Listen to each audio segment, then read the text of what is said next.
وہاں پر 4 گنا فائدہ ہوتا ہے، تجارت میں 4 گنا فائدہ ہوتا ہے۔ اب واپس آتا ہے قافلہ، بہت لمبے واقعات ہیں یہ، اب میں اشارہ کرتے ہوئے لا رہا ہوں کہ مدینے کے مکہ مکرمہ کی طرف آ گیا، اب بالکل قریب ہے۔ تو وہاں کا ایک ماحول تھا اس وقت کا کہ جب تجارت قافلہ فائدے کے ساتھ آتا تو ایک آدمی پہلے جاتا گھوڑا دوڑاتے ہوئے، جا کر وہ پورا گھوم کر اعلان کرتا کہ اتنا فائدہ ہوا، خوشخبری سناتا۔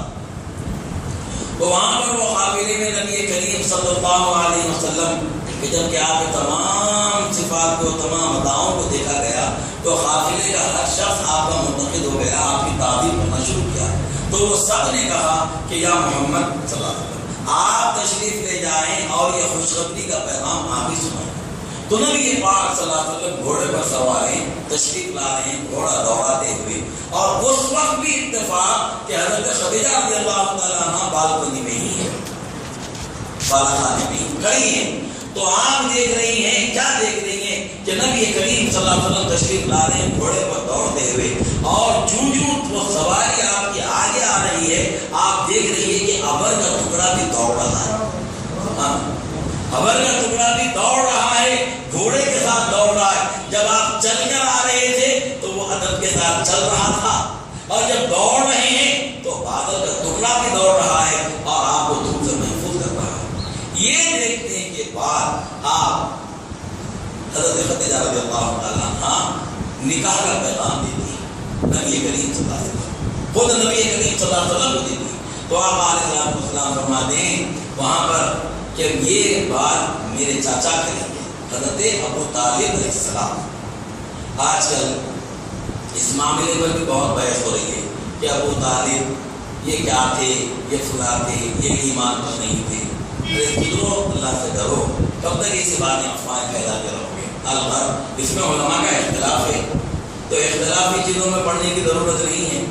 بعض علماء نے ایمان ابو طالب پر مکمل طور سے دلیل دی ہے جی، اب کسی نے نہیں دی دلیل تو یہ چیزوں میں آنا ہی نہیں چاہیے۔ حضرت ابو طالب رضی اللہ تعالیٰ عنہ پہلے تو قبول نہیں کرتے کہ یہ کیسے کروں میں نکاح، ان کی عمر 25 سال ہے، ان کی عمر 40 سال ہے۔ پھر آپ کی بیوی حضرت ابو طالب کی بیوی کے مشورے پر وہ نکاح کے لیے حامی کرتے ہیں، اور اس طرح سے نبی پاک صلی اللہ علیہ وسلم کا نکاح ہو جاتا ہے۔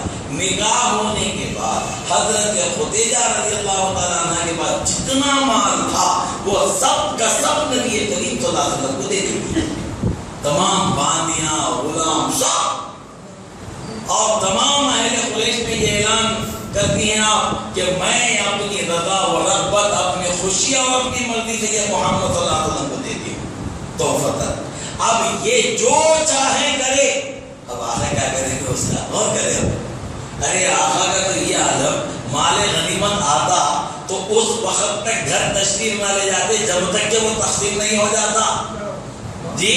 وہ چاہے سونا ہو، چاندی ہو، روپیہ ہو، کچھ بھی ہو، جب تک کہ وہ پورا تقسیم نہ ہو مسلمانوں میں اس وقت تک گھر تشریف نہیں لے جاتے۔ تو حضرت خدیجہ رضی اللہ تعالیٰ عنہ کا آپ کیا کریں گے مال لے کر؟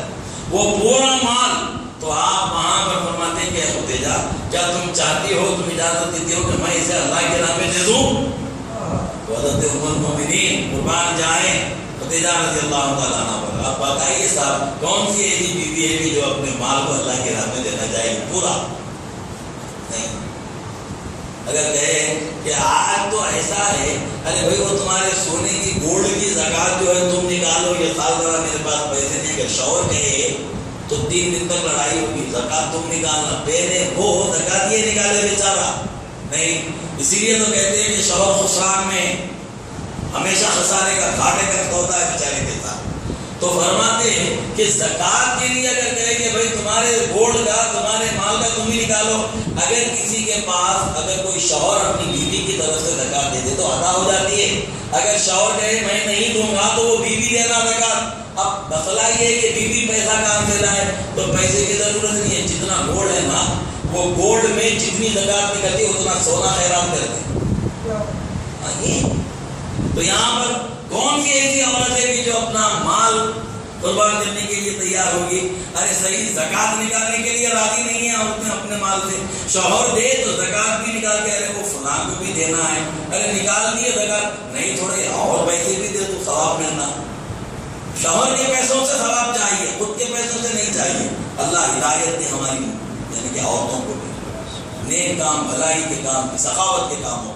الغرض اب نبی کریم صلی اللہ علیہ وسلم آپ کی مرضی سے وہ تمام مال اللہ کے راستے میں خرچ کر دیتے ہیں, پورا کا پورا, جتنے باندیاں غلام تھے سب کو آزاد فرما دیتے ہیں. یہ ہے ایثار حضرت خدیجہ رضی اللہ عنہا کا, خاتون میں سب سے پہلی مسلمان, اور آپ کا مال اس وقت کام آیا کہ جب مسلمانوں کو واقعی پیسوں کی ضرورت تھی. ایسی محسنہ, ایسا احسان ہے حضرت خدیجہ رضی اللہ تعالیٰ عنہ کے اسلام پر, ہم تمام مسلمانوں پر, کہ ہم شکر ادا نہیں کر سکتے. ارے بھائی دیکھیں فراخی میں کوئی بھی لا کر پیسہ دے دے, نہیں, وہ اہمیت نہیں رکھتا. تنگی کے وقت جو 1 روپیہ دے وہ بھی بہت اہمیت کی بات ہوتی ہے. تو ویسے تنگی کے وقت میں لاکھوں روپے کا مال دے دیا آپ, بالکل, اور پھر وہ سب خرچ ہو جانے کے بعد نبی کریم صلی اللہ علیہ وسلم نے یہ فرمایا کہ اے میری بیوی اب تم بھی میری طرح زاہدانہ زندگی گزار لو. تو آپ راضی ہو گئی. چلیے آج اگر کوئی ایک مولوی صاحب کہہ دے تو کیا ہوگا, چلیے میں چھوڑوں, اگر میں کہتوں کہ بھائی چلو میں بھی تم بھی زاہدانہ زندگی گزاریں گے, دنیا کی کوئی چیز رکھو تو رکھو, ہوتا دوسرے دن خلا کے لیے درخواست آ جاتی صاحب بھائی کیسے بھی ہو گئے تو جنوں کا سایہ ہو گیا, طلاق دے دو, یہی بات آتی. یہ ہو گیا ہمارا ماحول. وہاں پر دیکھیں کہ سب کچھ بھائی ان کا ہے, وہ نہیں, آپ کی پوری محنت کا اثاثہ ہے وہ. حضرت ام المؤمنین خدیجہ رضی اللہ تعالیٰ عنہ کا ایک لہجے کے لیے بھی نہیں سوچا کہ یہ میرا مال ہے, ارے ہمارا 1 روپیہ بھی خرچ ہوتا ہے تو سمجھتے ہیں نہیں. اگر اللہ کے راستے میں دینے کے لیے بھی سوچیں, دوں نہ کو دوں, آج دوں, کل دوں, پرسوں دوں, کل, ارے وہاں ہے دیکھو فلاں جگہ وہ لانا ہے, وہ دینا ہے مسجد میں, آج جاتا ہوں کل جاتا ہوں, 4 دن کے بعد جا کے لا کے دیتے ہیں. ایک ایسا مزاج ہے ہمارا.